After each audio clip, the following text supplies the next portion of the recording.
Okay, and we're back. I got place. And look upon the face. I got all my life to live. All my love to give.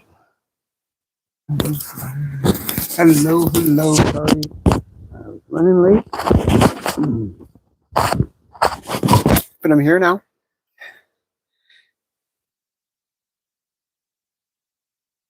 Hi, Deco. Decode. Decode? Decode? Hi, Decode from Bangladesh. We'll get right into this tonight.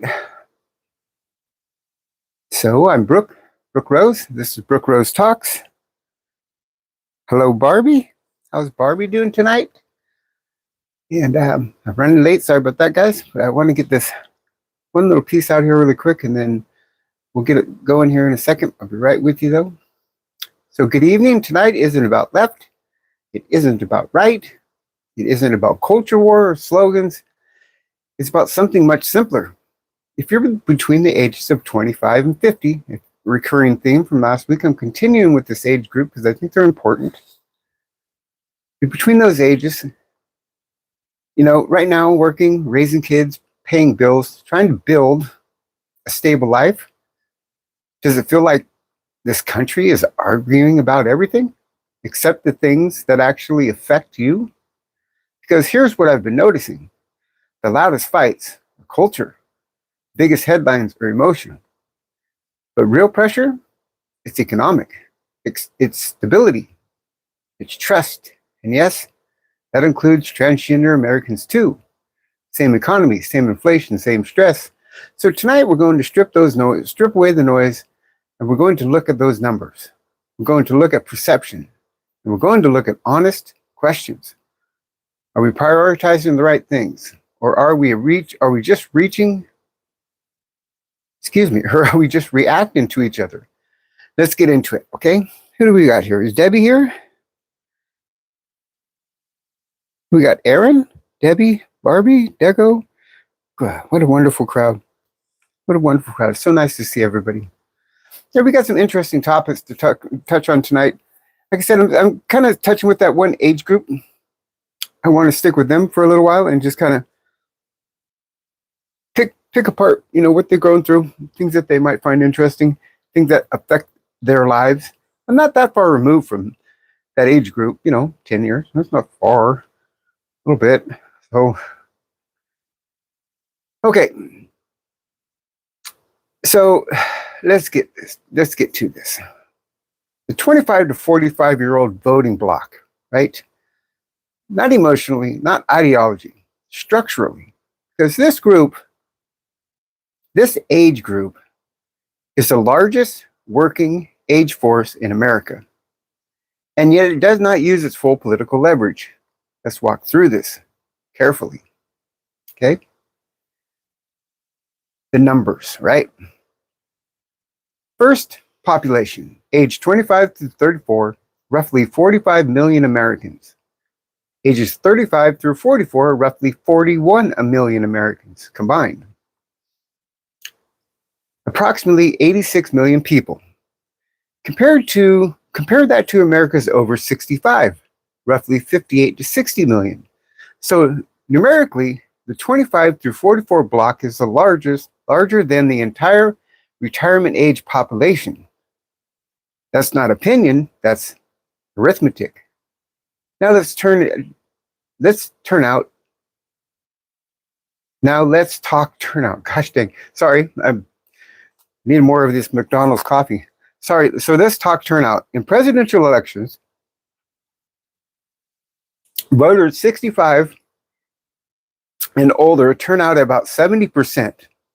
The 25 through 44 group usually between 50 and 60%. In the midterms, it often drops to 40% range. If 86 million exist and only 55% vote, that's about 47 million voters. If turnout matches 70%, that would be roughly 60 million voters. That's a swing of 13 million votes. That margin alone exceeds the deciding margin in multiple presidential elections. This is not symbolic, right? This is structural. Power, right? You guys hold such great power in your hand for who serves where. It's just you don't show up at the polls. So now let's talk about the economic weight, because political leverage is tied to economic leverage. The 25 through 45 demographic makes up the core of the labor force, is in peak earning growth years, right?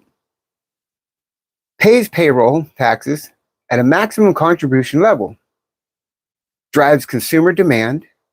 They are paying income taxes, Social Security, payroll taxes, Medicaid, Medicare payroll taxes, and they're finding current retirees, government programs, politically debt serving. They are the engine of the system. Now look at spending patterns.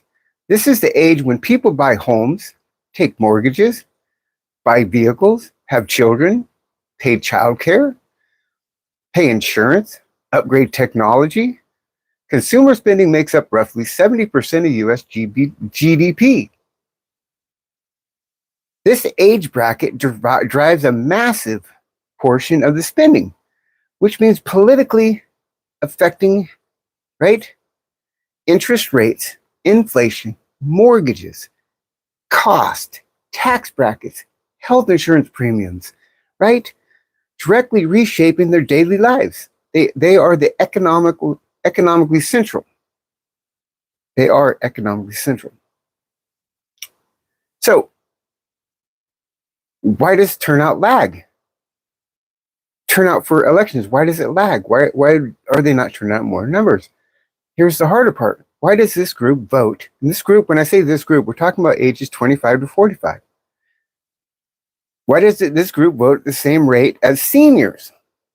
Let's break it down, right? 25 to 45 is peak responsibility, career pressure, communities, deadlines, children, aging parents, debt. Unlike retirees, there is no flexible scheduling, no guaranteed free time, no stable buffering. Voting, competes with survival logistics. That's not laziness, that's bandwidth, right? You might not have time to vote, but I don't know. I think you should, because it's so important to you guys' well-being financially that you should make the time to vote. And I'm not saying, I don't know which side you vote for. It doesn't matter to me. That's up to you. I just think that we should really prioritize voting. And I didn't. Now, I'm being a little bit of a hypocrite here because I never prioritized voting. And I should have, because my vote could have counted, but it didn't, because I was always too busy. And it also will affect political messaging incentives. Campaigns optimize for, reliable voters. If seniors vote at 70%, campaigns focus on Social Security protections, right? Medicare, expansion retirement, stability, because politicians respond to the participation destiny. So they're going to key their campaign promises and slogans towards whomever they think is the greatest voting population. And if it's the older people over the younger people, then they're going to key their elections around what the older people want, because they vote in more mass. This is what I mean about changing elections completely just by showing the intention to vote. And it would really screw things up if everybody would register as a, what is that? The right down the middle, the center, or nonpartisan, whatever it's called. So anyway, if you show up consistently, policies shield you consistently. It's not favoritism, it's re-election math. Now ask yourself, how often do you see sustained campaigns focused on housing, affordability, childcare costs, right? Caps for childcare costs, student loan, the structure of them, mid-career tax relief. Yeah. Those issues appear, but they're not politically radioactive in the same Social Security reform is, they're always mentioned, well, we're not going to touch your Social Security. We're not going to do this because they're fighting to the group of Americans that vote the most. And they know that it's not the younger people. And I'm saying, if you want things better and you want things voted your way, and you show them that you're going to go out in numbers, they will start keying their elections towards you guys. Because turnout pressures it equal, right? It makes it equal. If they know you guys are going to turn out numbers, they're going to give you what you want. And here's the third factor, fragmentation. The 25 to 45 group is not unified. Inside that span, you have urban renters, suburban homeowners, blue-collar workers, white-collar professionals, high earners, debt-heavy graduates, parents of 3, adults with no children. Shared age does not equal shared priorities. Retirees have cohesive focus, right? I know this now. Protect Social Security, protect Medicaid, right? It splits across cultural lines, economic lines, lifestyle lines.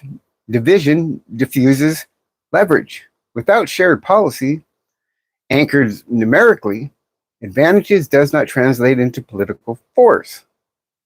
I know that's confusing, but stick with me here. Here's the structural truth. Policy follows participation.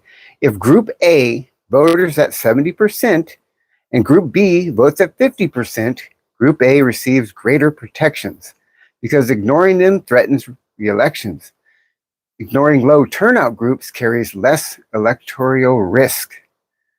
That is not moral, that is mechanical. This is why Social Security reform is considered politically untouchable, but housing reform often is delayed. Childcare reform, stuff that means something to that age group of 25 to 45, it often takes the back door to it because they know you're not going to turn out. They know you're not going to vote. You're too busy.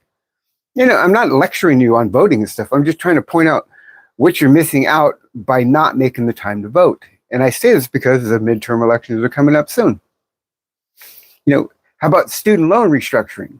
How about why do we give so many spaces for foreigners to fill our colleges with and driving up the prices because they pay a higher premium to where now we have to pay higher ones to match it? I don't understand that, right?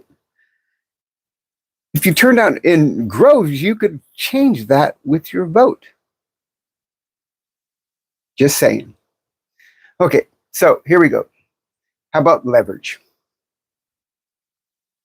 There's another overlooked factor, geographic distribution. 25 to 45 demographics is heavily concentrated in suburban districts.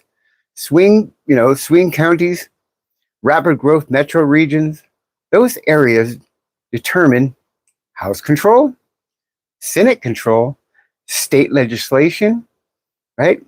And which means the vote isn't just numerous, it's strategically amplified. They often live where the elections are decided. Low turnout in high impact districts equal surrendered influence. So, what does all this mean? This group will age into 45 to 65 over the next 20 years. They're not temporary voters.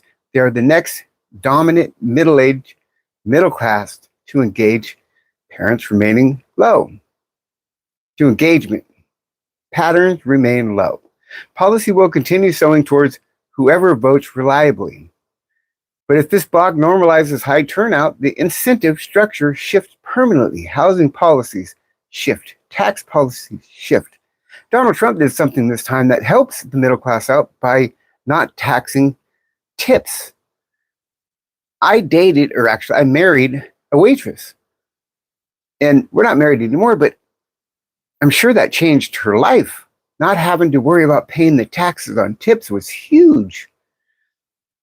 And by the way, I have a hypothesis on Trump at the end of this thing that you might want to stick around to hear. I think you're going to find it extremely interesting. I think I'm correct on this assumption too. I think I figured out what his plans are for after this term's up. How he plans on still being in power greater than the White House. Stick around. you'll see what my hypothesis on this is. I think you might find it quite interesting, and it's quite plausible as well. We'll get to that. So, okay, so incentive change, your vote could change things. The 25 to 45 voting bloc has numerical superiority, labor force dominance, tax-based dominance, consumption dominance. You guys spend more money. Geographic leverage. You guys live everywhere. But it lacks turnout discipline, policy cohesion, midterm consistency. Power unused. Is power transferred? If this age group voted like retirees do, what would policy look like 5 years from now? So if you guys turned up your voting base by just 25%, what would it look like 5 years from now? That's the real question, right?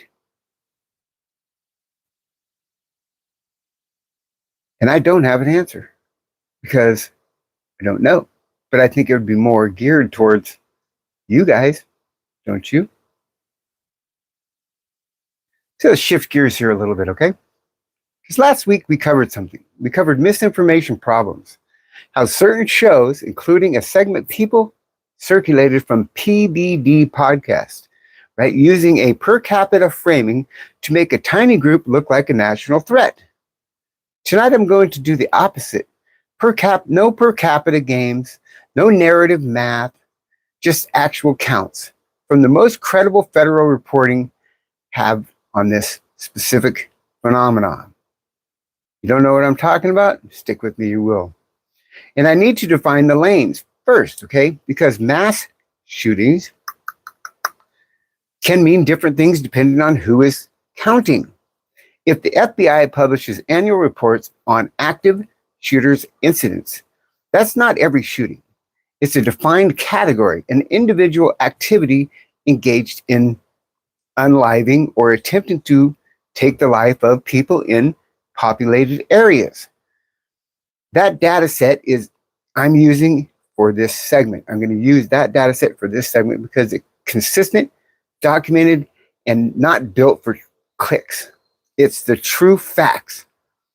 And if you missed last week, the PBD podcast put up a graph that kind of claimed that the transgender population was the most deadly in the country, that they did the most bad things when it came to mass of multiple people. And it was per capita, not per number. So I decided, let's clear up the air. Let's actually find out what the numbers are. In 2023, now I know it's 2026, but a lot of times these polls and stuff, they're a couple years behind, but it still pertains to this day and age, to today. The FBI designated 48 shootings as active shooters incidents. There were 49 shooters, right? And there were 244 casualties, totally 105 killed, 139 wounded. Now here's the part the internet conveniently avoids. When you ask who is actually doing most of these, right? Who's the one pulling the trigger? If you would have listened to the PBD podcast, you would have assumed it would have been transgender people are the ones doing trigger pulling. The answer is not complicated. It's not exotic. It's not a trendy scapegoat. It's overwhelmingly men. Men, not transgender men. Not used to be men, now women. Men, right? And what does those numbers look like? So, out of the 49 shooters, 48 of the 49 were men. Not transgenders, not used to be. 48 out of the 49 were men. 98%. One shooter was listed as identifying as both female and transgender male. So in the raw count, male shooters, 48. Everyone else combined, 1. Now that's not what that graph kind of made it portrayed. If a commentator is implying transgender people are driving mass violence. They are either uninformed or they are selling you a storyline, right?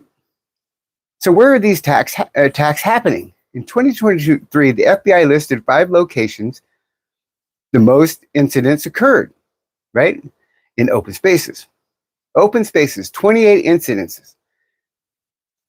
Commerce, 14 incidences. Education, 3 incidents. Healthcare, 2. Residence, 1. So if you imagine only schools, you're missing where the majority have actually occurred, right? Follow me with it here. So category 3, mass killing events within these incidents.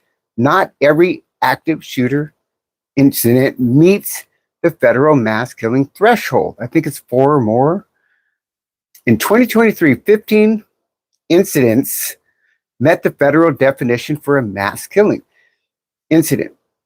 So you can separate 2 things: active shooter, incidents overall, 48 active shooter incidents that became mass killings, 15 that matter, because some people blur categories to inflate fear. Category 4, time of day. These events are more likely to occur from noon through 11:59 p.m. That's not a moral statement. It's an operational reality. And it matters for prevention, staffing, and preparedness. Category 5, multiple locations. In 2023, 24 incidents involving multiple locations.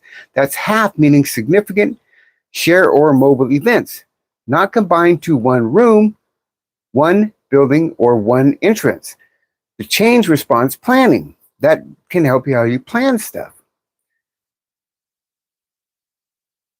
So, why per capita gets abused? Why do big popular talk shows like PBD podcasts use per capita numbers rather than the actual raw numbers? Well,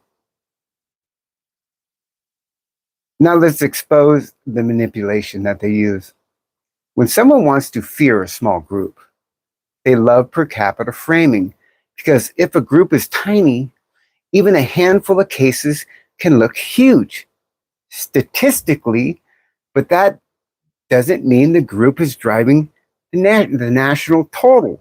It means you're being shown a ratio without context. Here's the context. In 2023, in the FBI's count, there were 49 shootings. 48 were male. That's who it were. Who starts in the primary driver? And if someone tries to wave you off with, yeah, but males are half the population, fine. Ask the next adult question. Why are we not building our prevention focused around violent men with grievances, violent men with access to firearms, instead of hunting for a politically convenient villain like me? Because prevention is supposed to reduce harm, not secure points. So why are they coming after us? Why are they pointing the finger at us when we didn't do it? It's plain and simple. So if you think that transgender people are so violent, you're just wrong.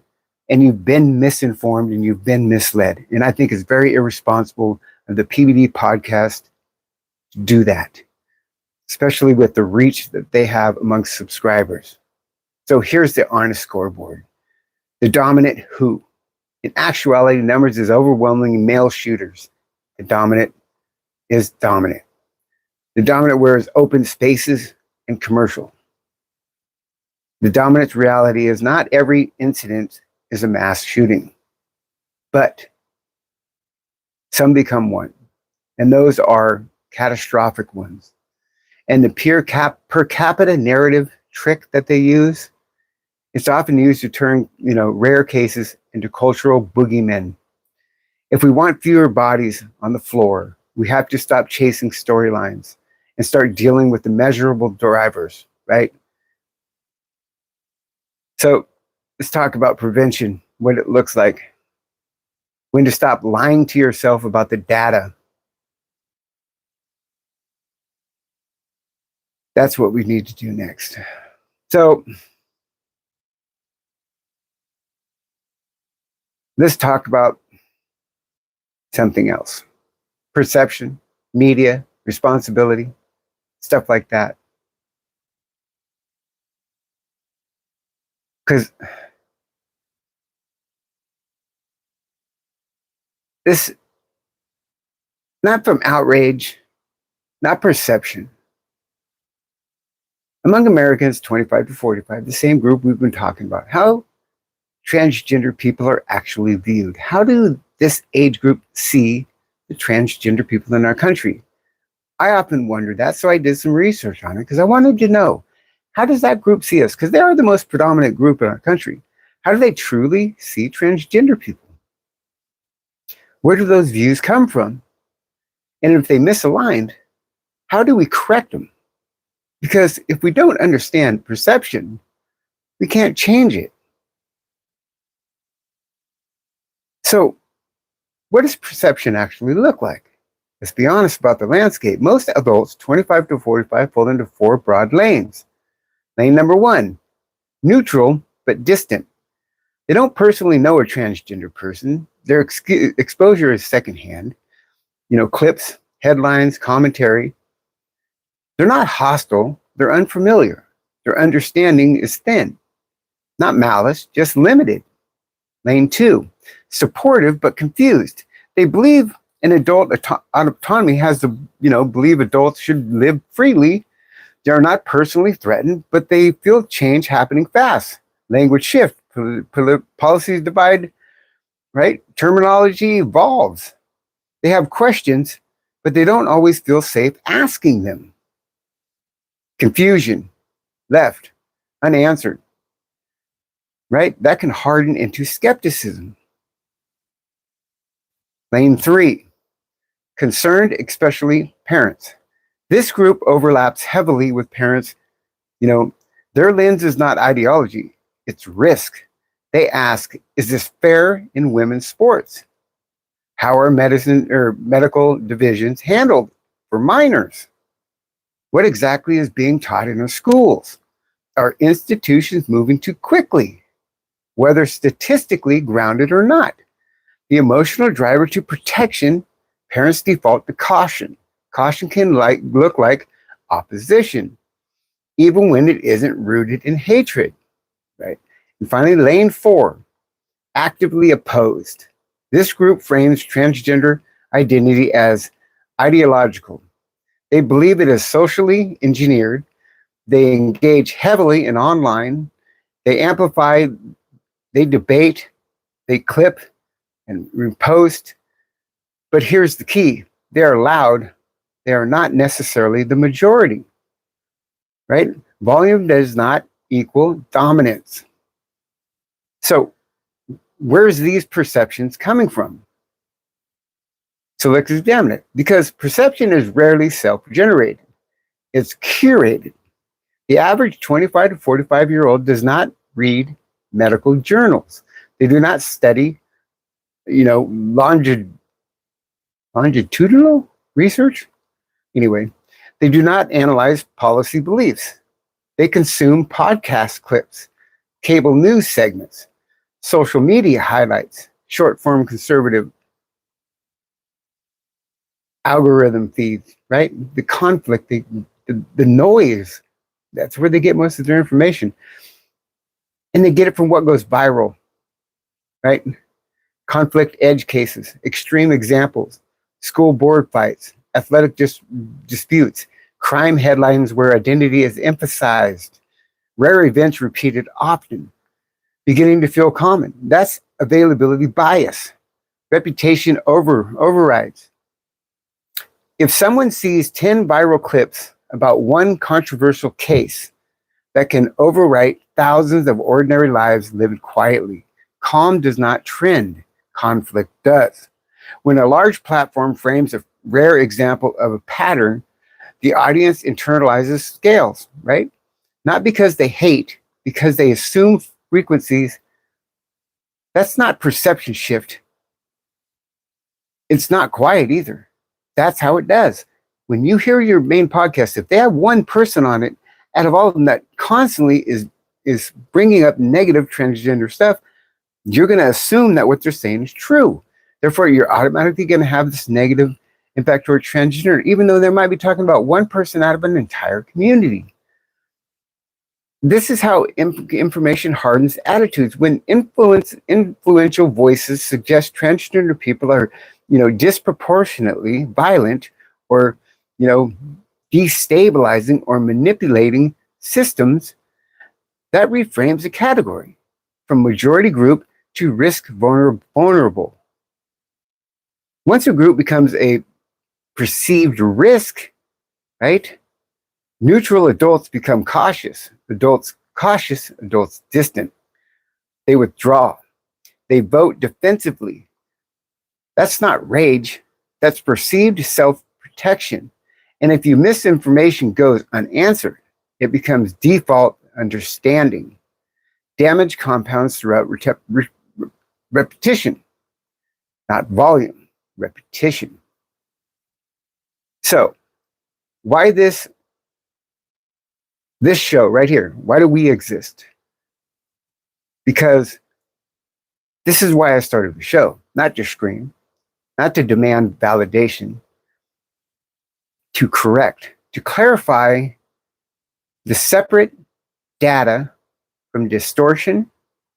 When a major, podcast reaches millions, it presents skewed language, skewed views, statistics, framing that message as settled. It becomes another layer of doubt, another assumption filed away. If no one answers it calmly, it stands untested.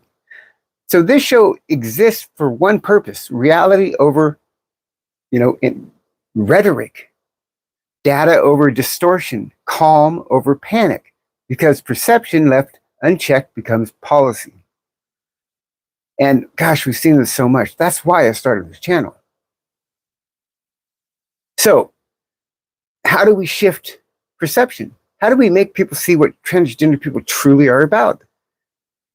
If perception is misaligned, what do we do better? First, stability over spectacles.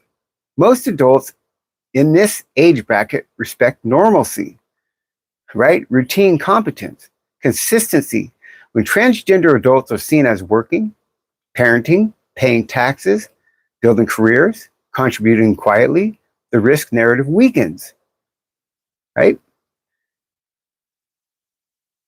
Clarity over jargon. Language evolving too fast creates friction. Friction creates resistance. Perception lowers temperature. Third, separate. Adults, autonomy from youth. Now here's one of the parts that really get to people. Those are emotionally different issues. Blending them inflames both distinctions. Reduce fear. Fourth, answer questions without contempt. When moderate adults feel attacked for asking, they disengage, right? If they can't even ask a question without getting just ripped apart as calling trans hater and transphobic, they disengage. They're hardened. They vote instead. Respect earns listening. Fifth, engage on shared economic concerns: housing, healthcare, affordability, workplace fairness, community safety. When transgender voices engage beyond identity conflict, alignments increase. Shared problems build bridges. If we just show them we're just like them and stop being so damn loud about stupid crap. So, in closing, perception does not change throughout slogans. It changes through repetition of reality, through competence, through calm, through consistencies. So the goal is not to win every argument, is to remove distortion. Because when adults ages 25 to 45 sees transgender people as neighbors, co-workers, parents, taxpayers, contributors, not headlines, not hashtags, not controversial, the temperature drops. And when the temperature drops, guess what? Conversation becomes rational. That's how perception shift, not overnight, but steady. And that's where, we're here. That's why we're here. So in summary,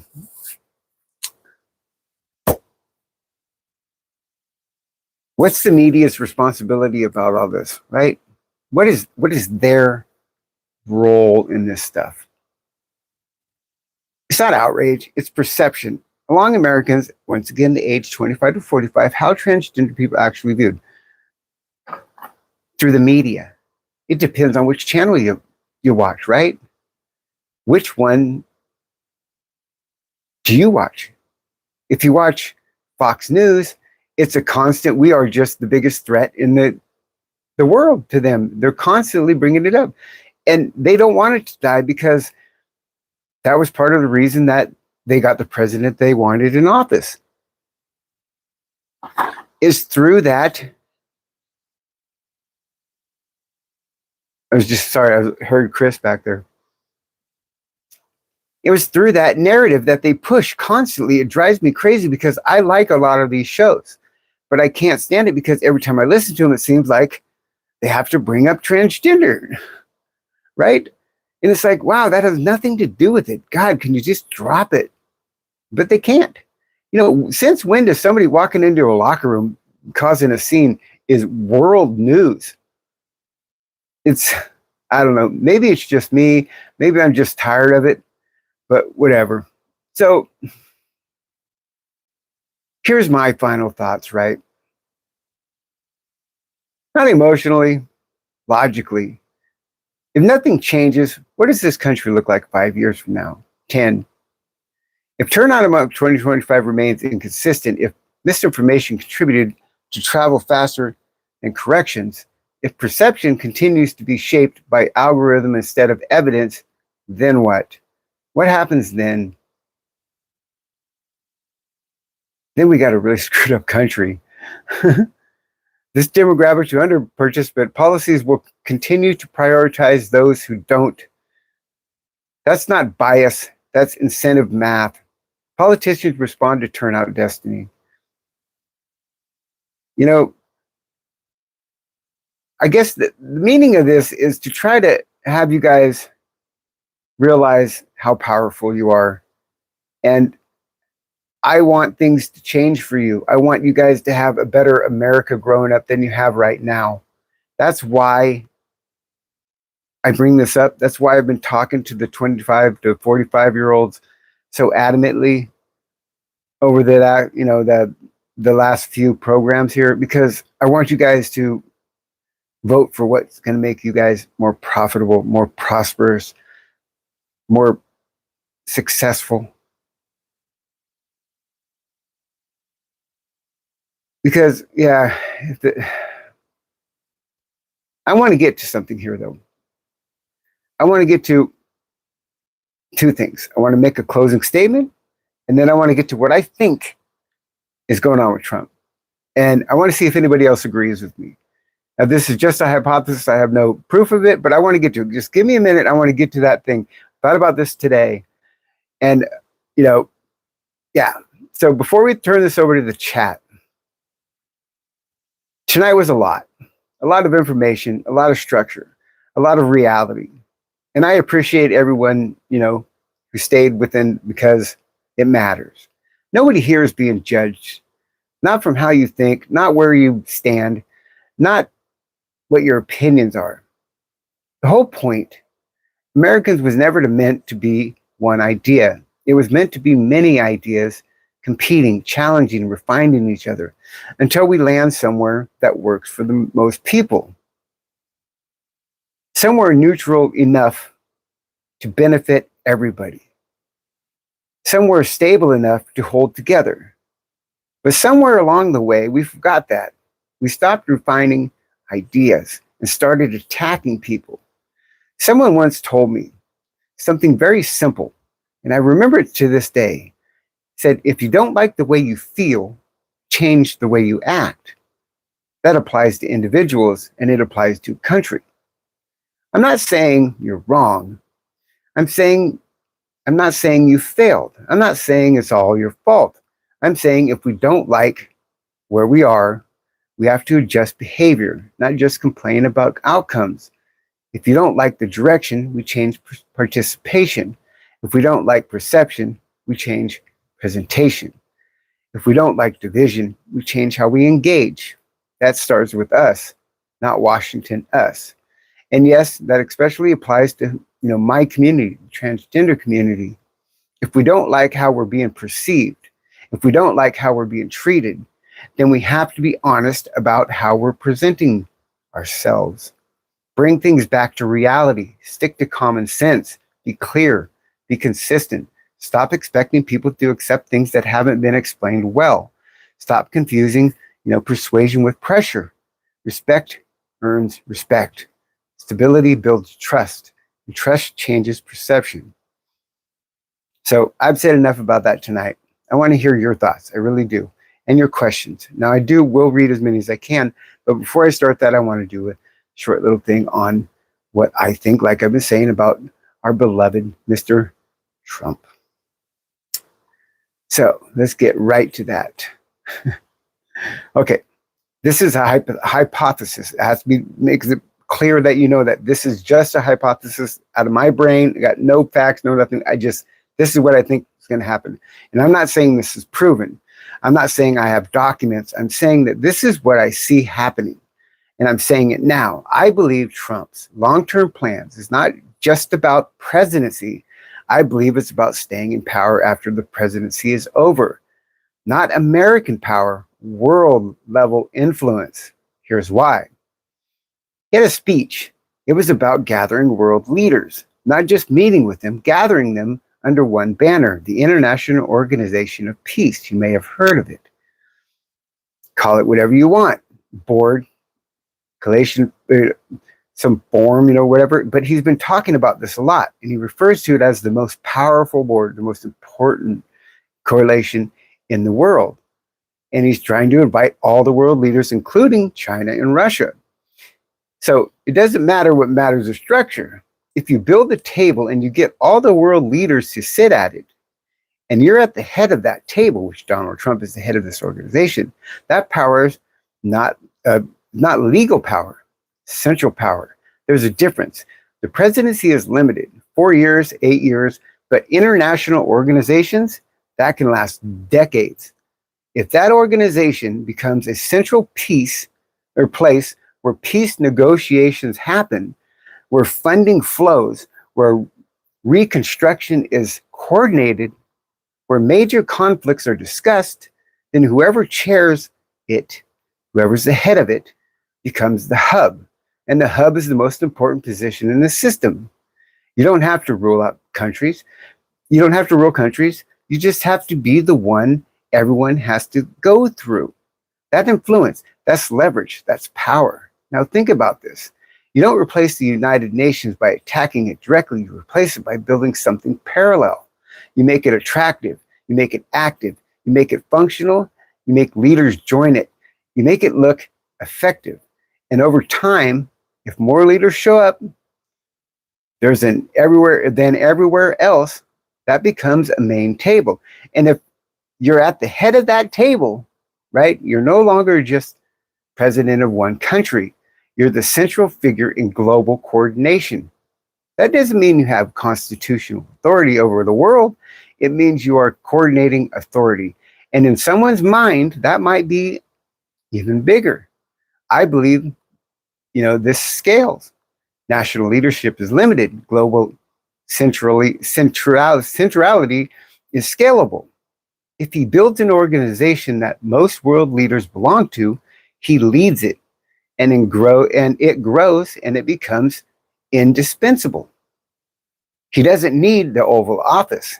He has something larger, right? That's the hypothesis. Not that he's declaring world government. He's not saying that it's going to disappear. I'm not saying it's going to disappear overnight, but that influence, that concentrates and basically concentrated influence over time feels like supremacy. And about trajectory, institutional building, centralization, platform power.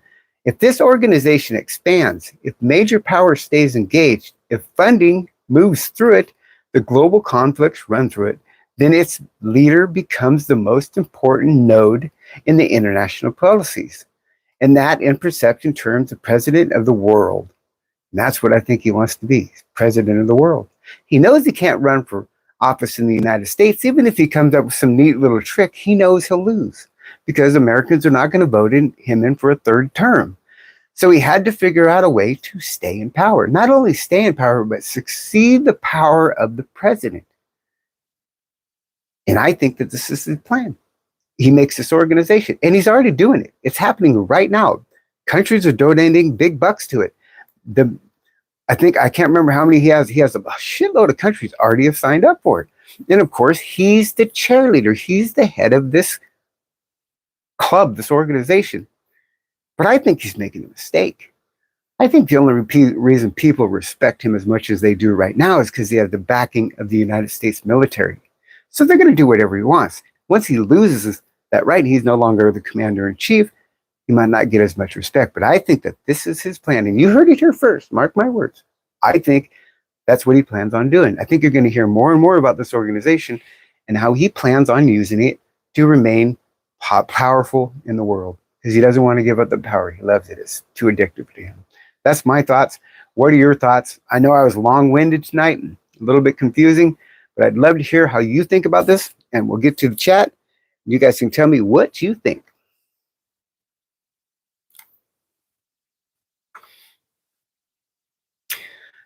Trump is rolling when you say third term, yeah, dumb, y'all dumb. Trump is trolling. It was just, I know he's trolling because he knows it's not going to happen. You don't think, if you think that he doesn't, if it were a possibility of him getting elected, if you don't think that he would take that, you're dumb. Sorry, that's just a fact because you know he would. Okay. Long-winded, nice words. Would you stop asking what the square root of that is? Who gives a shit? I asked you what your thoughts, the delusion was. You can't answer me somewhat. I haven't read the freaking questions until now, dude. Calm down. Jesus, people. It is 0, because that's how many more questions you're going to ask that, okay? MAGA country. Make America gross again. He would, but not happening. Yes, I know it's not going to happen. I'm not saying it's going to happen. I'm saying he's trying to figure out a way to stay in power, not of the United States. He wants bigger. He wants to be in control of the world. And if this international thing of peace is a way of doing that, because if he gets enough of the world leaders in there where they discuss issues, and it has to run through, just like in the UN and stuff like that, it essentially will make him very, very powerful, more powerful than just holding a single country's top seat. He'll be at the top seat of multiple countries. This isn't going to happen for another 3 years, but mark my words, it's going to happen. You're going to start hearing more and more about this organization. He just had this meeting yesterday or the day before on it. What's my favorite thing in the whole wide world? Football.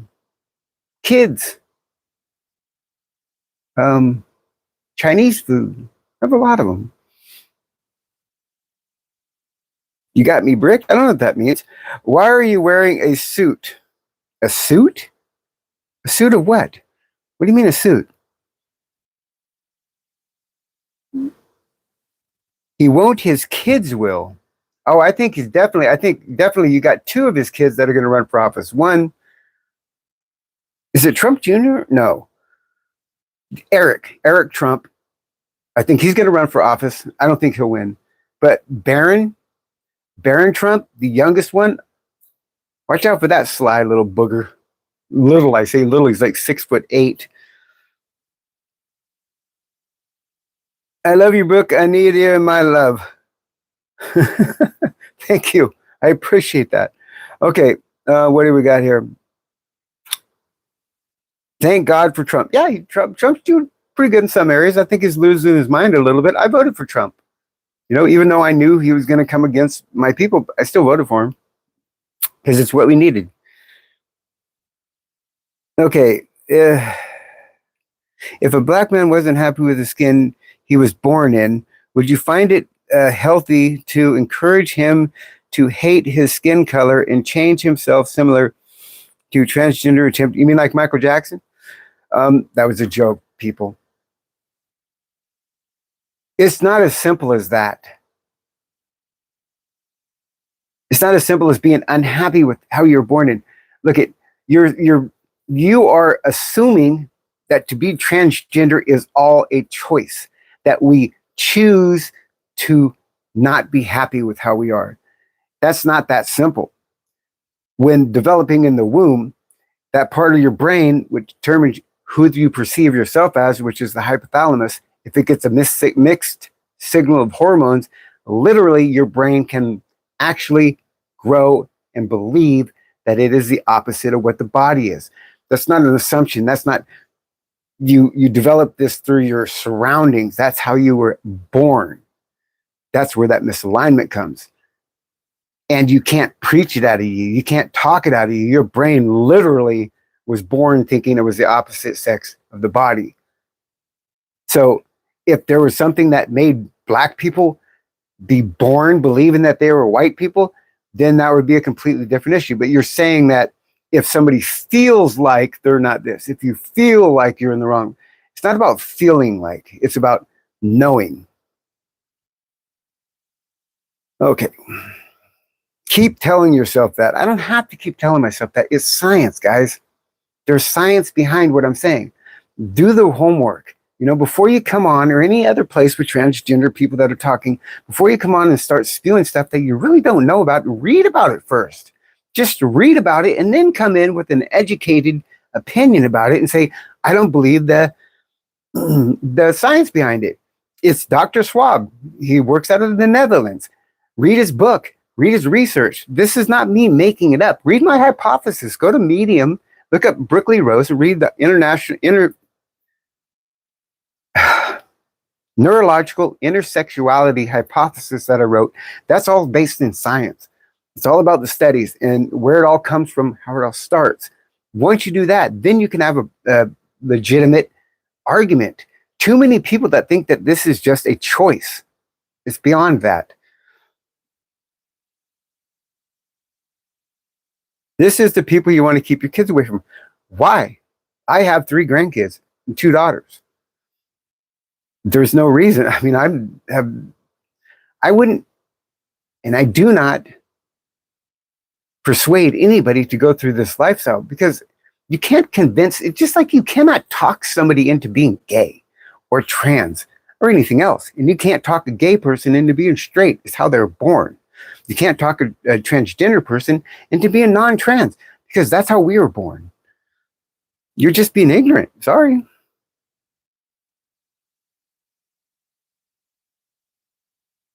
The devil has trick. Now the devil has nothing to do with it. I really like you for real. DM me. That's really kind. Thank you very much. That's scary that you got grandkids. It's not scary that I have grandkids. It's scary that you perceive it as being scary. It's scary that you think just because I'm transgender, somehow I'm a threat to children. That's the scary part. It's because you got this idea from somewhere. There is no proof at all that says transgender people are a threat to any children whatsoever, anywhere. There's no data, there's no proof, there's nothing that points in that direction, but yet you put it out there in public. It's craziness. Okay, we got it from Yank Bowl. We got a super chat. Karma is real. Everyone needs to learn how to love one another and just be happy in life. Boy, wouldn't that be a sweet, what a great thing. Thank you for the donation, by the way. Yeah, why do you guys care so much what I do with my life? I'm not affecting yours. I look behind me. What does it say on this one over here? What does that one say? Birth to 18 in one piece. You know what that means? That sign right behind me means? Kids, don't touch them. No transition. No medical intervention whatsoever. Birth to 18 in one piece. That's what that means. So if you look over this shoulder, it says, no willies in women's locker rooms or bathrooms. or excuse me, locker rooms. It means people that have penises don't belong in women's locker rooms with the showers and stuff. The other one says, protect women's sports. Transgender women don't belong in women's sports, right? So before you act, look at your surroundings. Look at what I'm promoting here. Look at what I am putting out there. I'm not, it's frustrating sometimes. But anyway, let's move on. Anybody else want to talk about Trump and everything? No trans for Trump. Oh, yeah, I came up with a thing. What is it? TDS, Trump Derangement Syndrome. I've changed it now. It's called Trans Derangement Syndrome. Like your attitude. Well, thank you. Appreciate that. We agree on that. I pray for food, water, shelter, guidance. Now that's something worth praying for. You're a rare gem. Well, thank you. God, that's so kind. Some people are so kind. Why do you think the strongest Democratic or just candidates for the president would be for the next election? The strongest Democratic one? Probably Gavin Newsom. Maybe Hillary. If she came back, she was pretty popular. It's hard to say, but I think the front runner would be Gavin Newsom. Kamala gave Trump a decent run in the beginning, but she's just not, she doesn't talk well enough. I think if their people that are running would stop running on hate of the Republicans so much and hate of Trump so much and start jumping on board with some of Trump's ideas, you could literally shift the election because people want to vote against Trump people, but they can't find themselves voting for people that have these crazy ideas like Biden running the White House for 4 years and lying to all of us. That really upset a lot of voters, right? So when you had that and then you have Kamala, who obviously was not a good candidate. She never said anything. She had said a whole bunch of shit, but never meant anything. And you're trying to blow smoke. You're saying things that make people think that you think that they're dumb. That's why Trump won, right? I think if Trump was going up against Bobby Kennedy straight on, I think Kennedy would have won. But for the next election, I think it's going to be either somebody, Hillary might throw her name in there again, and it's going to be Newsom, most likely, which is a bad move. Newsom is not good. You can pick him apart. I live in California. I support you. I like those signs, and I have a great night. Thank you. Oh, appreciate you. Thank you very much. I'm sorry for the first comment. My apologies. Apologies accepted. I'm not sure what you said, but I generally don't read who said it. I'm just trying to read as many of these as I can. But thank you. If you apologize, that means you're a good, honest person. I really appreciate that. I have a genuine question. Do you feel any shame that you went against your manhood? Shame? No. No, not at all. Why would I? I'm embarrassed sometimes because I know how I'm perceived. I know what people think of me, especially when it's people that knew me before. Yeah, sometimes it's embarrassing. I mean, if, like, for example, I had a buddy I hung around with in high school and out of high school for till I was in my early 20s, my best friend. And we kind of went our own way as like people do as they get older. If I ran into him right now, I'd probably be a little bit embarrassed because it's so unexpected. And I would care how they thought about me, because we always want to show our people that we knew in our past that we're doing well and stuff. And this would be weird. So, or old girlfriends and stuff like that. It's, and I know my parents are embarrassed because they don't want me as their son to be transgender. It's weird to them. They're in their 80s. It's a very, very complicated thing. And I know that most people look at me and they see a man wearing makeup. They see a man in a dress. They think that my opinions are the same as all the trans people that they see on TV, even though they're vastly different. I know I can't get pregnant. I know I was born biological male. I know I'm not a biological female. I never claimed to be. I'm a transgender lady, and I'm proud of it because that's who I am neurologically. But it doesn't put it past what other people perceive you. And you can say all you want that I don't care what other people think. I don't care what other people say, but everybody does to a point, So yeah, it bothers me. Am I ashamed of it or sorry for it? No, not really. I'm sorry for the losses that I've had. I'm sorry that people can't understand or even try to understand that this is beyond my control. But I am who I am. I'm 61 years old. I have only a certain number of years left to live, and I wanted to live the best life that I could, and this is it. Okay. Vote for somebody Julie is contacted. They share the same parties and sleep together. I vote no super space, no epic, no shut. I say don't vote politics, vote policy. Vote for who has your best interest in mind. Vote for the politicians that talk about the things that matter to you and your economic future and your healthy, whatever's going to make your future healthiest. That's why I've been keying on people 25 to 45, because you are the workforce of this country. You are the future of this country, the immediate future. Of course, your kids are going to follow for you, but you are the immediate future of the country. How this country is dictated 10 years from now is up to you right now. And if you don't vote, you have no say in the matter, and you need to vote. This is why we keep voting in old politicians, because the elderly vote is higher than the middle age votes. You need to change that. That way they'll gear more towards you. It's a crazy world. See what else we got here. I've been engaged to a transgender woman, and she had her surgery in Thailand. And for me, she's all woman. Congratulations. Tell your wife, your fiance, congratulations. It's such. I've also had top surgery, bottom surgery, facial feminization. I'm going to have my voice done because I know every step that you take that gives you closer to make yourself feel like a natural person, a whole person. In our sense, we cannot be biological female, but we can be the most beautiful transgender women we can possibly be. Everyone brings you a little closer to inner peace.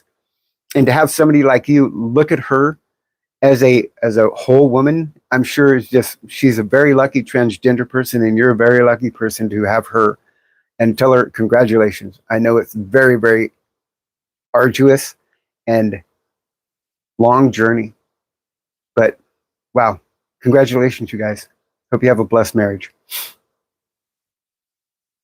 Yes, I'm 61. Well, thank you. I appreciate that. Raw meat. What does that mean? What does that raw meat mean? I don't even know what that means. I don't even know if I want to know what that means. Okay, this is, I gave my grandfather my vote because I'm afraid of what Trump did. He lied to us to get us to vote for him, and my grandfather did not. I don't necessarily say that Trump lied, because I can't offhand point out what he lied about. Now, because he said what he was going to do. I think that we're so used to politicians not doing what they say they're going to do. When somebody does what they say they're going to do, it's kind of shocking. He did say that he was going to end the war in 24 hours in Ukraine and Russia, but that's kind of out of his control. I thought that was quite ballsy for him to say that at all. But I truly believe that he thought he could. He just couldn't, because the hatred of Putin, and Putin wants land, and the Javinsky or whatever her name is not going to give it up. It's a very tough thing. I mean, think about this. Russia has lost over 1 million people, either from death and from major injury. 1 million people in 4 years. Ukraine reportedly has lost 500,000. That's 1.5 million people fighting over a senseless war that's going to end nowhere. And if you really want somebody to blame, you can point the finger right at Joe Biden's administration.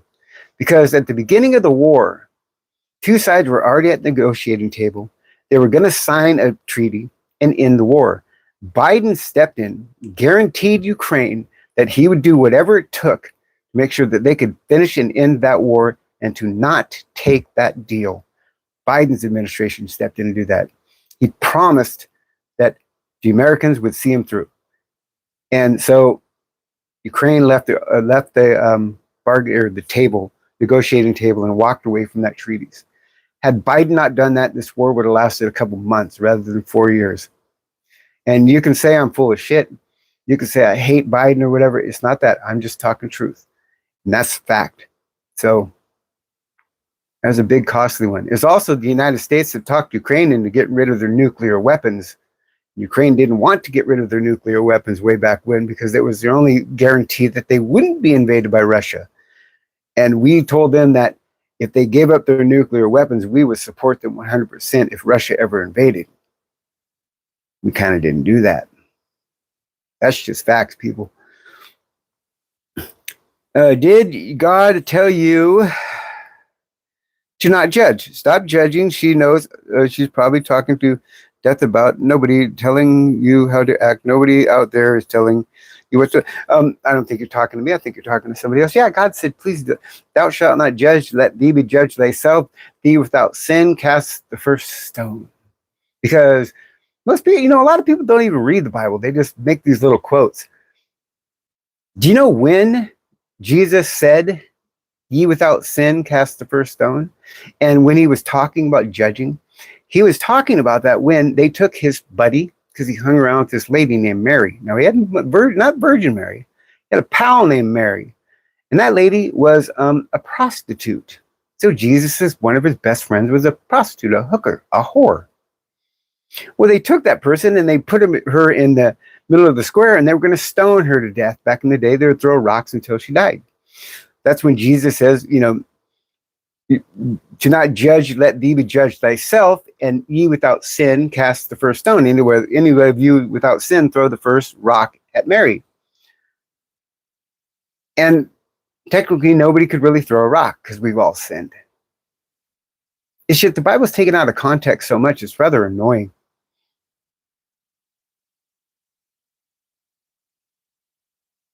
How old are you? I'm 61. Oh, dude, even this dude, I don't know, go all the way, and this dude has a nice body and actually reads and studies things that are talked about. Done deal. I'm in here. Yeah, I do. I try not to.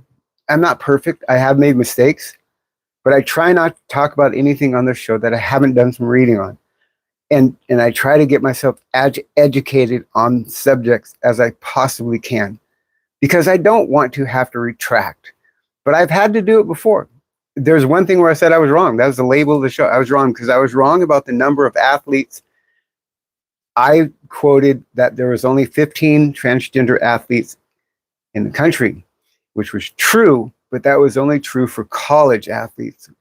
Then I found out there was literally 1,200 transgender high school athletes. And then I went on a rampage about them stepping down and stop taking stuff from women, because I really, really, really have an issue with transgender females in sports, because you're taking scholarships, you're taking trophies, you're taking life moments away. Even if later on they retract those awards and they say, okay, it's going to go to the second place person, it's not going to mean anything to those girls once they're out of high school.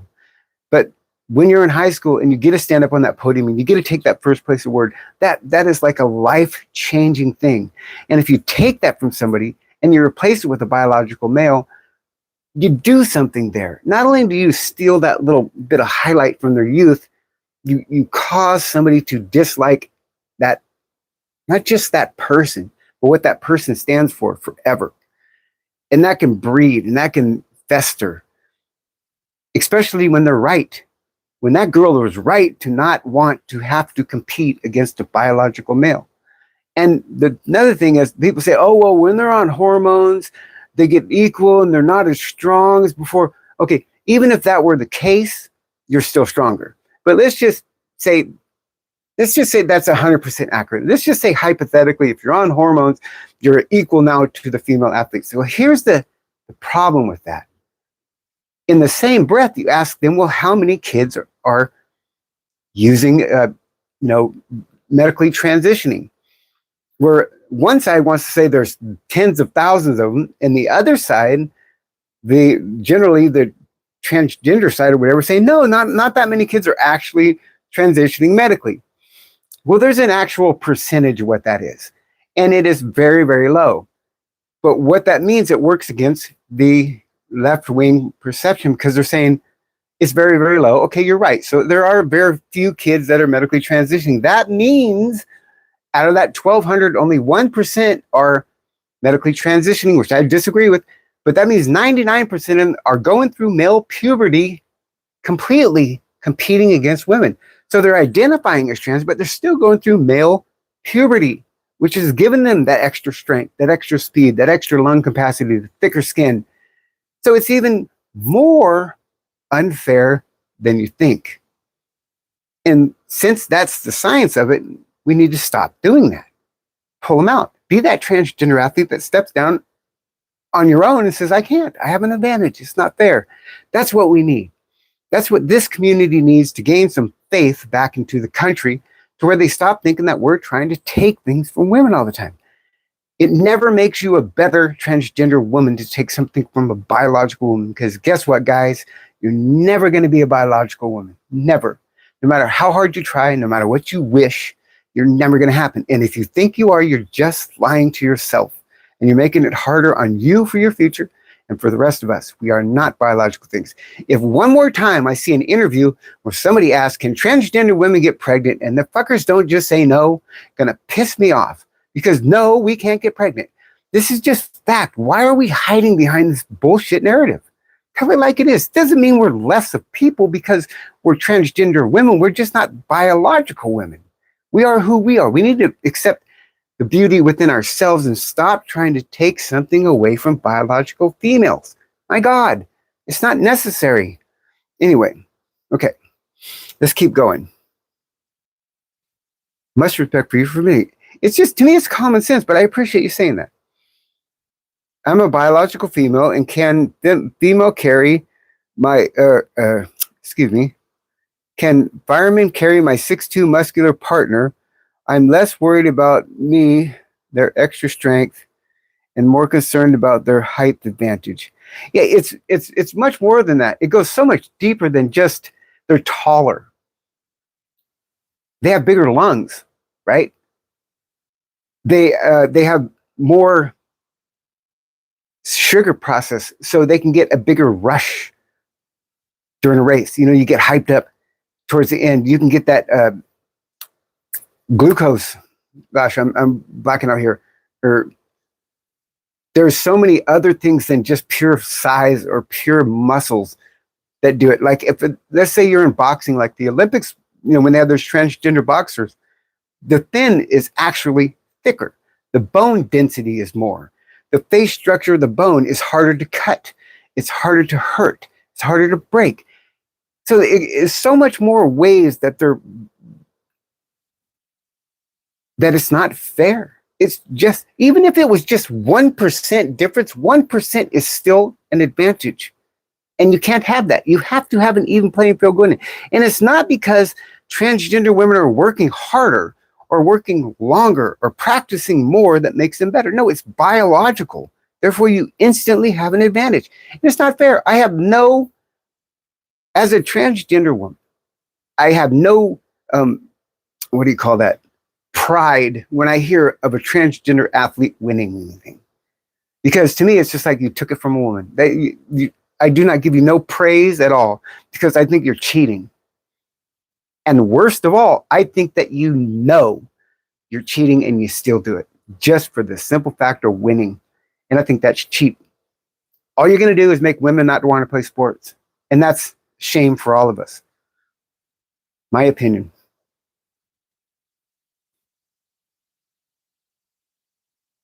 How are you, dude? What does that mean?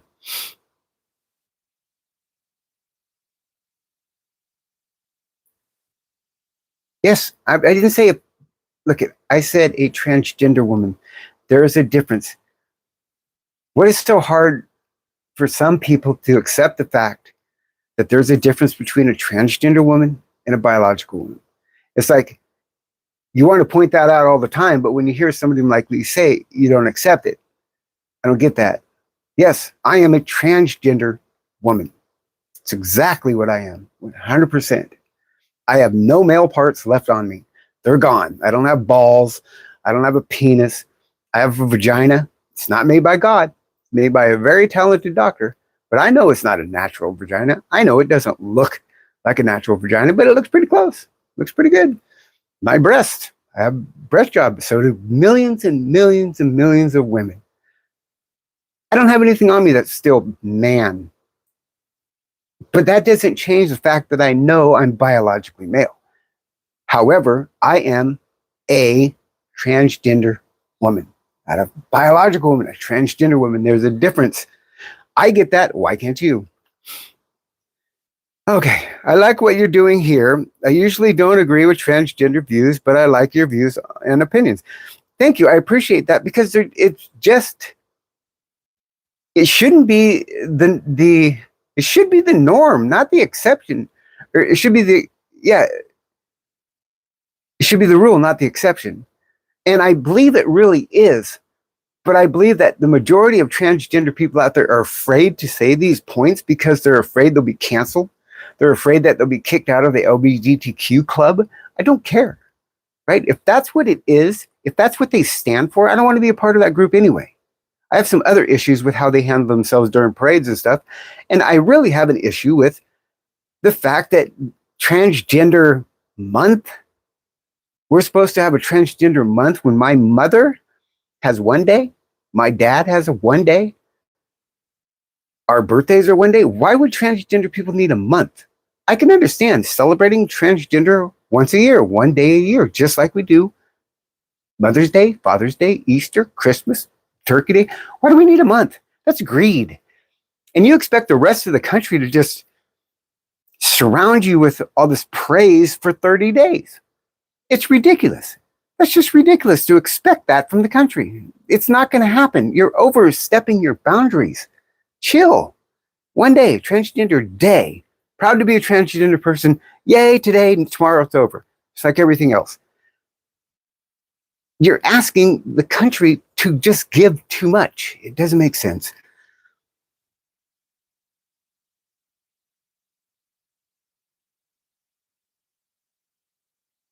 Yeah, making it a trend. This is another thing that really irritated me, was pushing the narrative on kids. It bugged the hell out of me. Look, at anybody who has had children realizes kids will do and say whatever they think the adult in the room will make them happy, because that's what kids do. They want to make the adults happy, right? They love it when they get attention from the adults for doing something they're perceived as being good. So if we make it popular for kids to say, I'm trans, they're going to say it just to make parents happy, even though the kids have no idea what they're even agreeing to, right? None. And when you take just such an innocent little thing as a kid just trying to make the teacher, the babysitter, the parents happy, and you take that and run with it and go medical on it when the kid doesn't even know what's happening, that's when you fail as a parent. You fail as a doctor. You fail as a counselor. Anybody who pushes this ideology on a developing mind should not be in the position to do so. Because that kid does not know if they're 7 or 8, 9, 10, 12. They do not know what they're going to be when they're 24, 25, 30. They have no idea at that age. But when you put medical transitioning into it, you're forcing them into staying in one thing. They don't have an option from that point on. It's ridiculous. The fact that this was really pushed hard on kids makes me ill. And I've been fighting ever since to stop it. Stop it. It doesn't make sense. We do not let our children make medical decisions about anything else in their life. Why would we have them make decisions about something so important as this? It's just dumb. Stop. Parents, be parents. Say no. You say no to all kinds of shit. Why wouldn't you say no to this? Tell them when you're 18, make your own damn decisions. I'm not going to let you destroy your body, not while I'm in charge. Sorry, I'm the parent. You're the kid. Go to your room, get mad at me. I don't care. It's not going to happen. That's what we need to do. We don't let them get tattoos of Barney on their forehead, right? We don't let them get piercings until they're older. Why is this such a hard debate on just saying no to our kids about this shit? Look at, if you think you're transgender, wonderful. You're going to still be it when you're 18. Then you can make your own decisions. You want to dress the way you want to dress right now? Have at it. You want to cut your hair a certain way? Do your best. But you're not medically transitioning. It's that simple. Take back the control of your child. And teachers and stuff in schools that are pushing these issues behind parents' back, you should be fired and jailed. It's not your job to raise people's kids. It's your job to teach them math, science, English, not to raise them or tell them who they are or hide it from the parents. It's not your job. I had absolutely no coherent identity as a kid. As a little kid, I could imagine having all the gender topics on my mind at that age. Exactly. And parents sit there and go, oh, but I know. I've known since my kid was 2 years old that they were trans. No, you didn't, you weirdo. You're projecting your weird things upon your child. It's not your child. Your child is mirroring. It's like AI. AI mirrors whatever you say. It agrees with whatever you say. It makes it feel important, whatever you say. That's what kids do too. They look at their parents and go, okay, they like trans people. I'm trans, because they get all this attention. If they say it again, they get more attention. So they're going to continually say it. That's just how kids are. And if you've raised kids, you know this. You know it already. You don't trust what kids say because they're just trying to please you. Kids can have chocolate all over their face and say, I didn't eat the cookies, and look at you square in the eyes and lie their ass off. Because they're kids. They don't know any better. Their brains are still developing. And to take it so far as to lock them into something like this medically and remove their breasts or remove their genitals, that's just, you should be jailed. Seriously, because you are abusing your child at that point. There's just a lawsuit that came through, the first one of its kind, where a girl who was transitioned at 16 years old, the counselor and the doctor talked the parents into having this girl's breast removed. Well, the girl got older.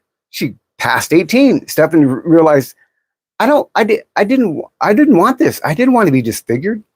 Why would you talk us into it? At my age, they won $2 million in a lawsuit, and that thing set precedents. You're going to see a lot more of these. And rightfully so, that jury did the right thing. That registered mental health provider should lose his license, and so should that doctor. They should have been trying to talk them out of it. They should have been trying to tell them to wait until the child's older and the brain is fully developed. Instead, they did the opposite, and they paid the price.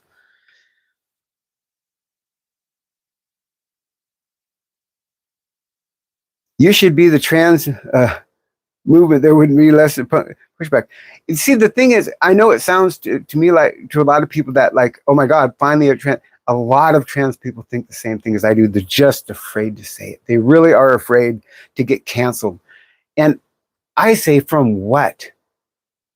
Look, if you're trans and you agree with what I say, subscribe to the channel. You can come here and present your thing, and nobody is going to cancel you. We're going to pat you on the back for having common ass sense. This is just no nonsense to me. I take things like jazz. There was a show about jazz. If you don't know who it was a transgender kid, a natural born male. And they started transitioning this child at like 6 years old. Don't quote me on the actual age, but it was very, very young. And they had a TV show about it. And I had to stop and ask myself, at what point did that child even have the ability to back out? Because now there's a television show around it. It's an expectations of this person being who they are. And ain't nobody on this planet can tell me a 6-year-old child knows exactly what they want to do with their life for the rest of their life at 6 years old. Right? But yet I feel, I could be completely wrong, it's just my opinion, that they locked their child into this identity long before they could even realize what it was about. And I think that that's a crime. That's just my opinion. Now, maybe jazz would have turned out to be that way anyway. Maybe, probably so. It doesn't matter. You're teaching the whole country who watched that show that it's okay to do this to your child. And not only is it okay, you could get a TV show. That's so wrong. Just so wrong in so many ways. Anyway. Yeah, somebody else says jazz was a tragedy. And she had so many complications. You know why she had complications? And this is fact. Because her surgeon came out and testified to this, that because of the puberty blockers, she didn't develop enough of her male anatomy to convert to female anatomy. There wasn't enough skin. Because when you take hormones, you're like when I started taking hormones, within a 2-year period of time, what was the size of my penis before and what it was 2 years later was literally about a third of the size it was before. The testicles, the same thing.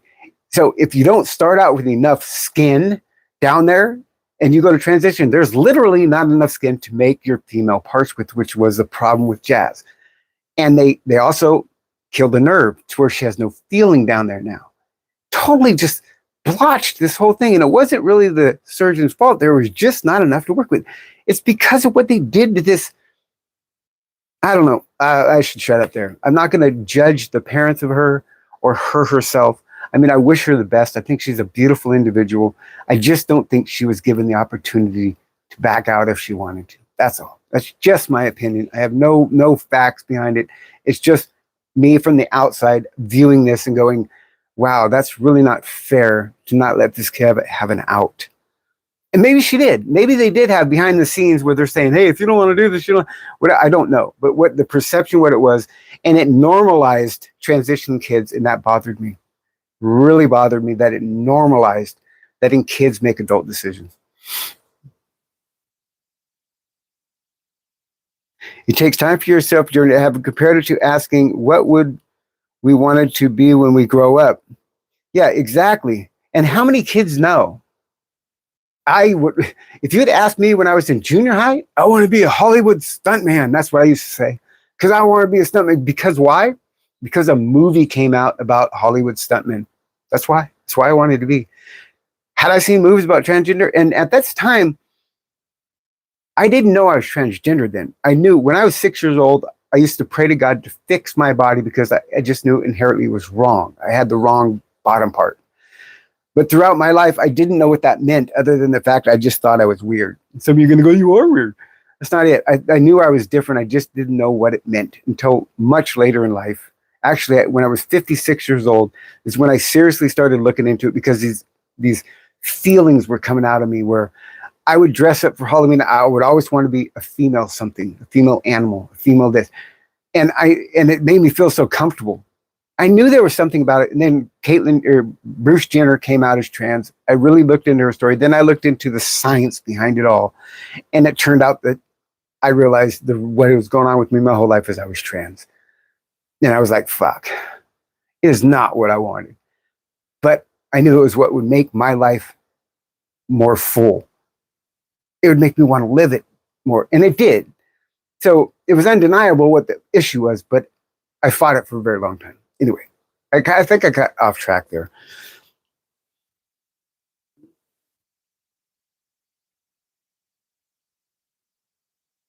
See, bro took 56 years until he realized he was a chick. Keep his hard drive. It wasn't to realize I was a chick. It took me 56 years to realize why I wanted to dress in women's clothing, why it made me feel comfortable. And I read the things about, people get turned on when they do it. And there's a name for that too. And I thought, well, shit, it never turned me on. It wasn't about being turned on. It's like, for example, when I was in junior high, I went into a Rex Hardware or a drugstore and I stole some nylons. And I put them on and I wore them through school all day long. And it made me confident. It made me, even though nobody knew, it just made me feel more whole. I didn't know why it did that. It just did. I never even heard the word transgender until I was in my 50s. So how do you know something that you don't even know about it? And then people could say, oh, this is pre-planned or it's how you're raised. And believe me, in my household, no, there was no femininity in dudes in my household fighting. I mean, 4Fs, bro. We got to play by the 4F. You find them, you fool them, you fuck them, and you forget them. That was the 4F, system in my house growing up. And if you think that that's feminine and that creates trans people or gay, you're seriously wrong. Because my brothers, when they found out, they won't talk to me at all now. Well, the oldest one does. The middle brother will never talk to me again because of this. Even at Thanksgiving, before he knew I was trans, one of the topics at our Thanksgiving meal was I cannot believe them goddamn queers down there in San Francisco cutting their peckers off for money. It's what my brother's talking about on Thanksgiving. I know I'm trans by this point. I haven't told anybody in the family. I'm just going, they are? Where? Nobody paid me? So you can see, it is not about my environment at all. This is about something inherently was in my hypothalamus when I was born through the development in the womb. And that is science. It's proven. But there's a whole lot more to being trans than just, it's not, at least in my case, I can't speak for anybody else. This was built into me, my DNA, undeniably. I have a question. Are you intersexed? I consider I have an intersex brain, because what they mean by intersex is most people are more familiar with the term hermaphrodite, where you're born with both sex organs on the external or even the internal parts of your body. Some intersex people are born with vaginas and have testicles instead of uterus. Or they have both a penis and a vagina, and one is usually underdeveloped and everything. That is what happens in the part of your body that gets either a misalignment, or the things that absorb the testosterone or the estrogen, the receptors aren't working quite right, and you get a misalignment to where you get both. Well, later on, a different part of the development of the baby is when the brain, the part of the brain that gets to the developmental stage of how you perceive yourself, how you see yourself, because the brain can't hear, it can't touch, it can't smell, right? So it goes by the signals that it gets. And if during that period of time, it gets a mixed signal or dual signals, or not enough of one that it should have got, that's where it can misalign with what the body was. And that's what happens. And then from that point on, you are hardwired from whatever that signal was in your brain. You don't know you're hardwired, but you were hardwired from that minute on, to where my brain somehow got a mixed signal when it came to aligning my self-awareness with my actual body. When I was born, if you could have taken my little baby and made it talk, say, are you a boy or a girl? My brain would have said, I'm a girl. But I grew up with a man's body, which is where that gender dysphoria, that misalignment comes from. Because my brain is like, that's why when I was, my earliest memories at 6 years old, looking down and going, God, can you please fix me? When I was in my grandma's, stayed at my grandma's during the summer, I'd be looking up and praying to God, please fix me. Please correct this mistake. I didn't know why I was saying that. I just knew it was wrong because my brain was thinking one other. That's the science behind it. And they've studied this down to the cellular level of that part of the brain. This is not wacko science. This has been peer reviewed. It just hasn't become something that's spread across the whole medical field as accepted yet, because there needs to be more studies, because you have a scale. Some people are happy with just wearing girls' underwear, and that solves everything that they got for gender dysphoria, and it goes all the way to a scale of people like me. Just like intersex people can have different levels of the intersex on the body. I know that was a long answer to a question, but I think it needed a long answer. I'm a girl, but I biologically grew up in a male body. Yeah, this is the same thing. That's what transgender is. This is basically what that person just said. Okay, what else we got here? Somebody says wrong. I'm not wrong about this. Ask not what your country can do for you, but what you can do for your country, said by, oh, don't tell me. Not Reagan. Oh, God. Nixon. Nixon said that, right?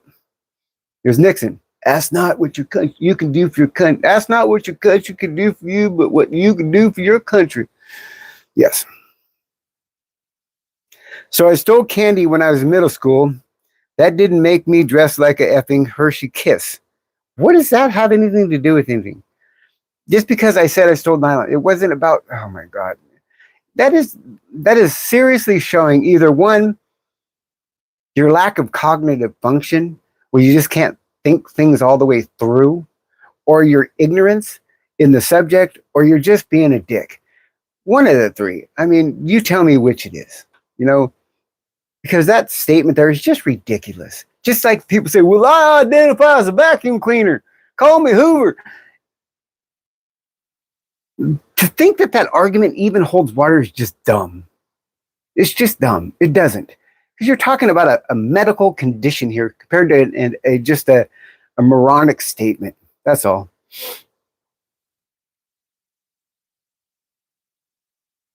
I only knew I was because I observed diaper changes of younger siblings and cousins grew up in the process of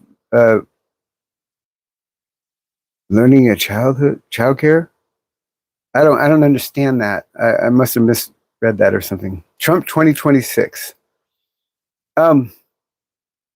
Trump's already president, although he acts like he's still on the campaign trail, repeating himself. But I voted for him. I voted for Trump because he was the best choice at the time. I'm not sorry I voted for him.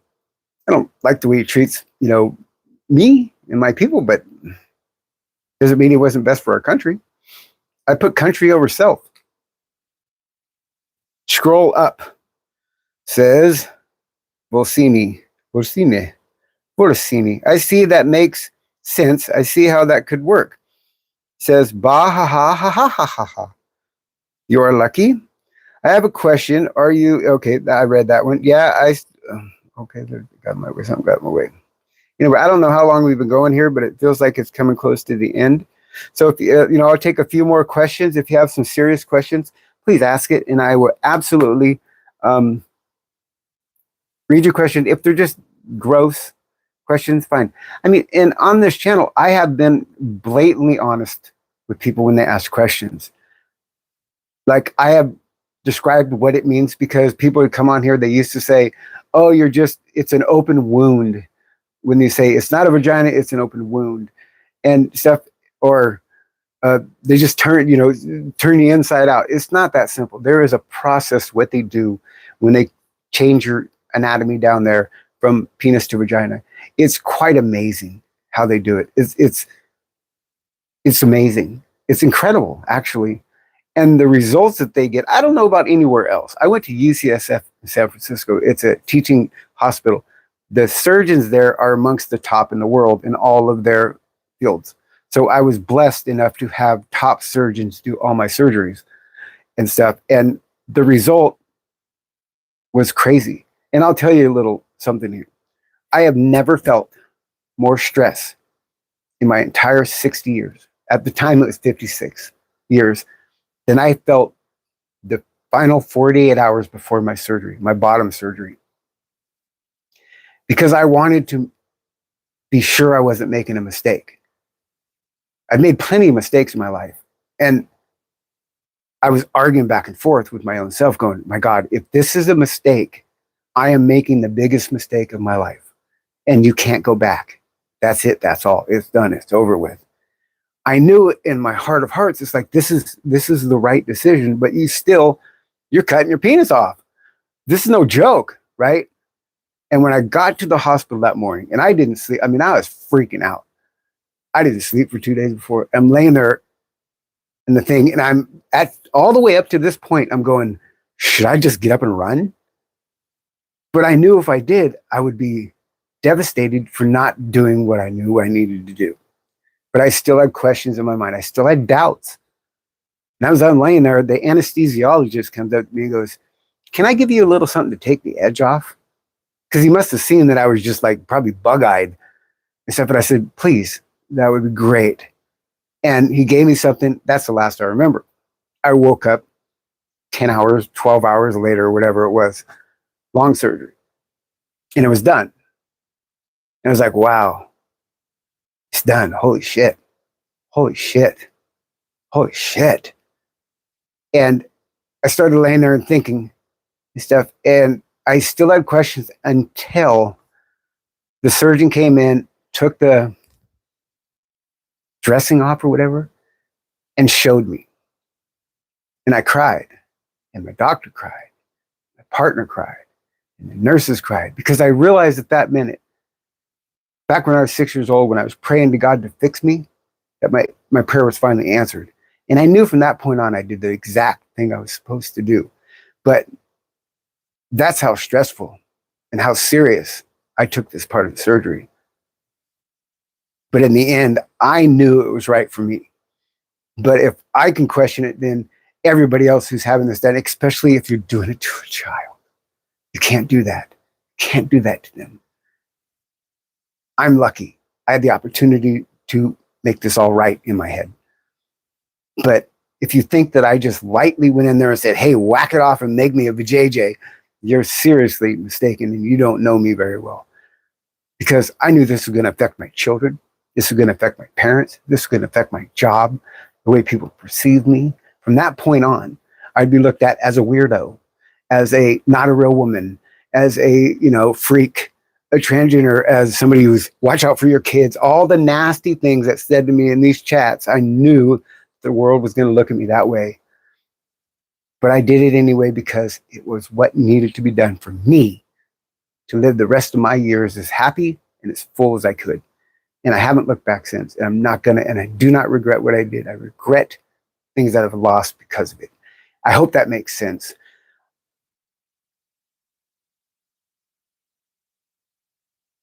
And I seriously have to think anybody else who went through the process did as well, because also afterwards your brain goes through some shit, especially at my age, because I've never been without testosterone, and you have to have hormones flowing through your body. I'd never been without testosterone. And as soon as you do this, you get zero testosterone going through your body. And you have phantom pains. You know, people you heard about cut their arms and it still itches. Even, I'll tell you something, even today, I had to pee really, really bad. And I was working. And I work on a ranch where I used to be able to just pee wherever I was. I can't do that anymore. But on my haste, I'm running the house. You know, when you have to pee really bad, you can't unbutton your pants. And you're like, oh my God, I got to piss myself. Subconsciously, when I went to sit down, I reached for my penis to push it backwards to make sure I didn't pee all over the place. And I haven't had a penis for almost, a year and a half, 2 years. That's how much it's still subconsciously in your head. I laughed at it a little bit, but these are things that take so much time to get used to. Now, physically, before I could tell which parts of my vagina used to belong to my penis. Now I can't, because my brain has adapted. It just thinks of it as a vagina now, not a penis anymore. It's crazy how this all works. And I'm going to tell you one of the strangest things, and I swear on everything that's holy to me, this is true. I even asked Dr. Schwab, the surgeon in the Netherlands that's a specialist for the brain. I asked him in an email and he answered me. I said, craziest thing, I've had night terrors my whole life, which means I would wake up in a panic. I mean, I had nightmares that were so horrifying all my life, almost every single night. The day I got that surgery done, they stopped, and they have not come back. Since I got that surgery, I've not had a night terror. I've had some bad dreams, but not night terrors. They're gone. And that just blew my mind. It's like, what the fuck is that all about? I'm glad, I'm thankful for it. But the doctor gave me an explanation. It's long and boring. But I thought that was just amazing. And it has something to do with psychology and hormones and stuff, that it can change a lot of stuff in you chemically, which is probably the answer to it, but interesting. I'm going to end it there, guys. Thank you for listening to me. Thank you if you are subscribed to the channel.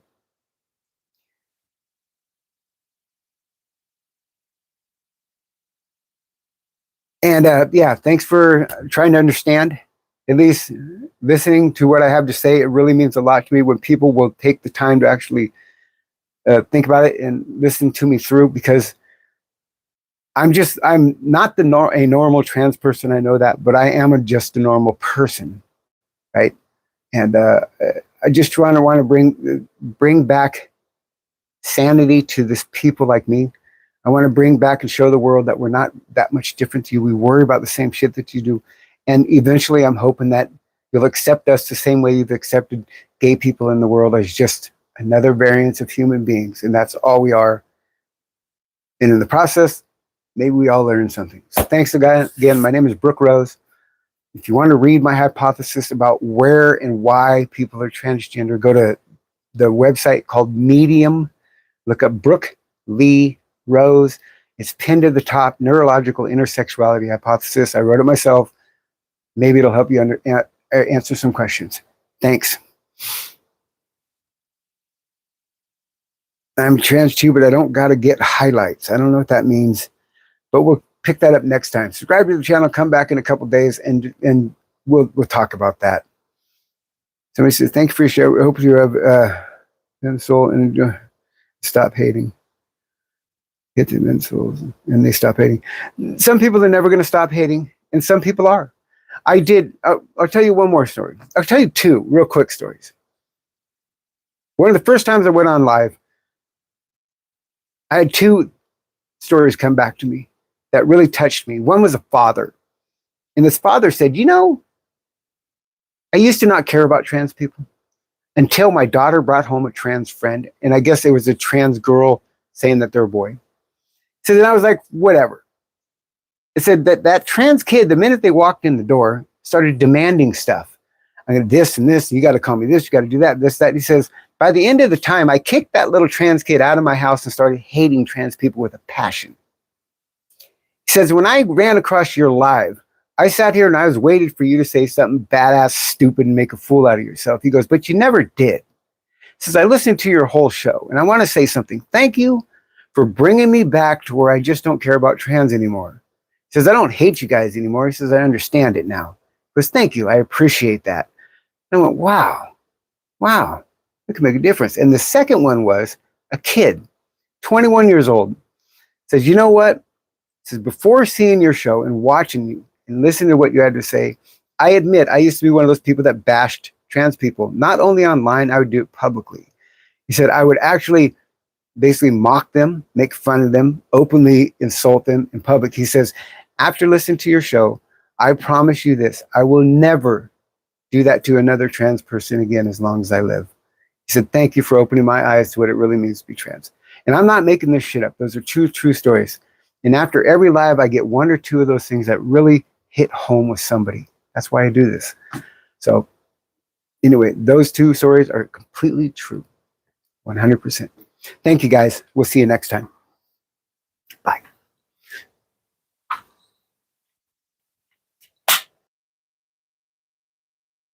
Got to end this bad boy. Boop. Boop. Come on.